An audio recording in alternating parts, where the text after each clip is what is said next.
October 24th, 1942. Guadalcanal, a thin jungle ridge known to the Marines defending it as Bloody Ridge. A Japanese force, several thousand strong, is throwing itself against a single American defensive line again and again through the night.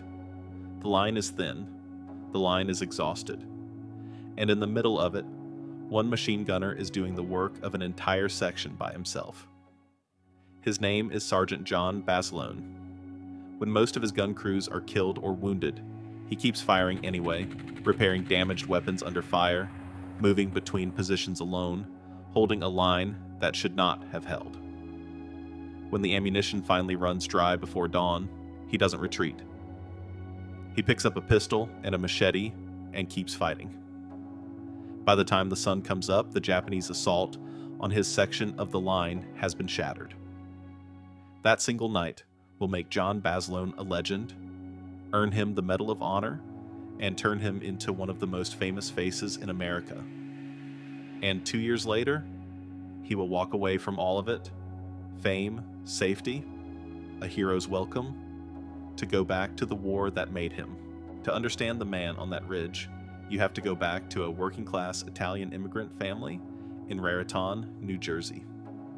John Basilone was born on November 4th, 1916, in Buffalo, New York, one of 10 children.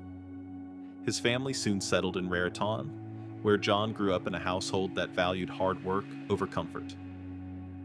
School didn't hold his attention. He dropped out young, picked up odd jobs, and by his teenage years was working as a golf caddy to help support the family.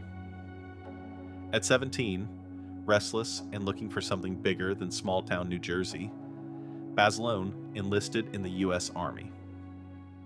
He was sent to the Philippines, where he served for 3 years as an infantryman. It was there that he discovered a talent for boxing, becoming skilled enough in the ring that fellow soldiers started calling him Manila John, a nickname that would follow him for the rest of his life. He fell in love with life in the Philippines, and when his Army enlistment ended in 1939, he came home to New Jersey, restless in a different way. He missed it. Basilone tried civilian life for less than a year before deciding it wasn't for him. In 1940, he enlisted again, this time in the Marine Corps, partly because he believed it would give him the best chance of returning to the Pacific he'd grown to love. He trained, moved through postings in the eastern United States and Guantanamo Bay, Cuba, and rose steadily through the ranks. By 1942, Sergeant John Basilone was headed into the fight that would define his life. The first major American offensive of the Pacific War, on an obscure island most Americans had never heard of, Guadalcanal. In August 1942, U.S. Marines landed on Guadalcanal in the first major American ground offensive against Japan, the beginning of a brutal, months-long campaign to hold a single strategically vital airfield, Henderson Field, against relentless Japanese attempts to retake it. By October, the fighting had reached a critical point. Japanese command was preparing a major offensive to break the American perimeter and recapture the airfield once and for all. Sergeant Basilone was placed in charge of 2 sections of heavy machine guns along a ridge that would become the focal point of that assault, a position later remembered as Bloody Ridge. On the night of October 24th, the Japanese attack began. Wave after wave came at the Marine line, and it did not let up. Basilone's position took the brunt of it. Grenades and mortar fire tore into his gun crews. One of his 2 sections was put out of action almost entirely, leaving just 2 men still able to fight. Most defensive lines would have broken there. Basilone didn't let his. With most of his crew down, Basilone moved an extra machine gun into position himself and put it into action alone. Under continuous fire, he then went further, repairing another damaged gun and personally manning it, holding his section of the line by himself until reinforcements could reach him. He didn't stop there. Throughout the night, Basilone moved between gun positions, exposed to enemy fire the entire time, keeping weapons running and the line intact through sheer will. One Marine who fought beside him that night, Private First Class Nash Phillips, later recalled that Basilone kept a machine gun going for 3 days and nights straight, without sleep, food, or rest. As dawn approached on the second day of fighting, Basilone's ammunition finally ran out completely.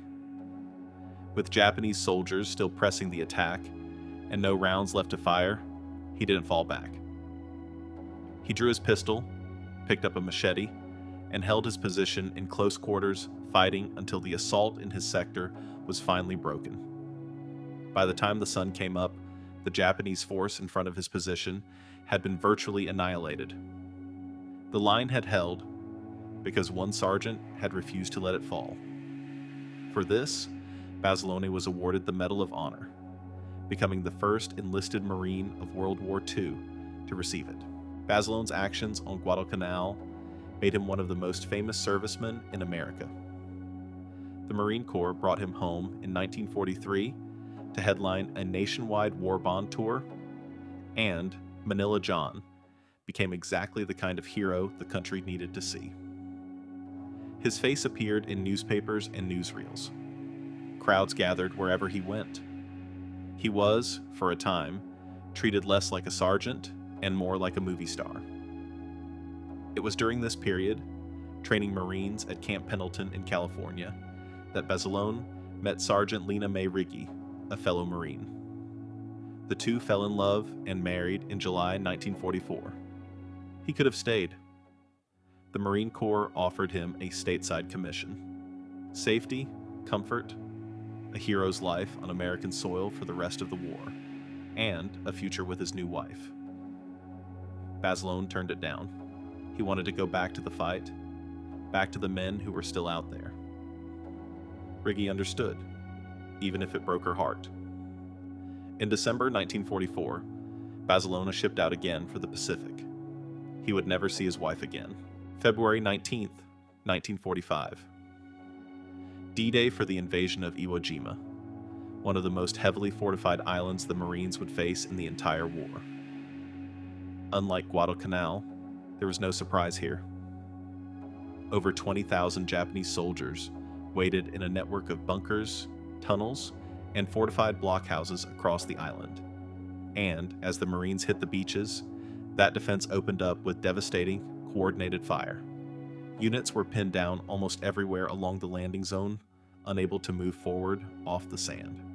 Now, a gunnery sergeant leading a machine gun section, Basilone was in the middle of that chaos. When his unit was stopped cold by a Japanese blockhouse, pouring fire onto the beach, Basilone did what he'd always done. He moved toward the danger instead of away from it. He worked his way around the flank of the position, alone, under fire, until he was directly on top of the blockhouse and single-handedly destroyed it, breaking the deadlock that had trapped his fellow Marines on the beach. He wasn't finished. Later that same day, Basilone came across a Marine tank, stalled in a minefield, its crew and the infantry around it trapped and exposed to enemy fire. He guided the tank through this minefield on foot, under fire, walking ahead of it to lead it safely through to solid ground. It was, by any measure, another day of the same extraordinary courage that had defined him since Guadalcanal. It was also his last. A short time later, as the fighting continued, John Basilone was killed by enemy fire on the beach he had helped break open. He was 28 years old.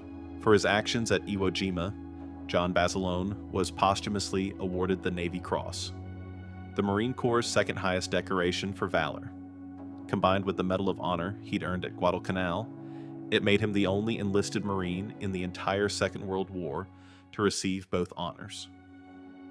He had survived one of the most desperate nights of fighting in the Pacific, become a national celebrity, been offered a safe path through the rest of the war, and chosen, instead, to go back to the men still fighting it.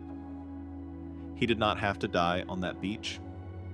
Almost everyone who knew him agreed that he understood the risk, and went anyway, because the war wasn't over and his fellow Marines were still in it. Lena Riggi Basilone never remarried. She spent the rest of her life honoring her husband's memory and lived to see a Navy destroyer, the USS Basilone, and a New Jersey bridge named for him. In Raritan, the town that raised him still holds an annual parade in his honor.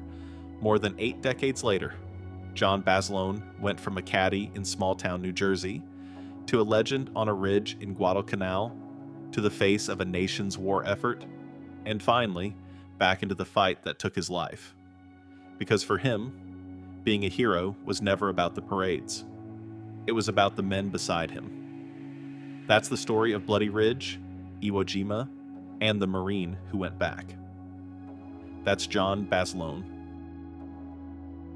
If this story moved you, do me a favor.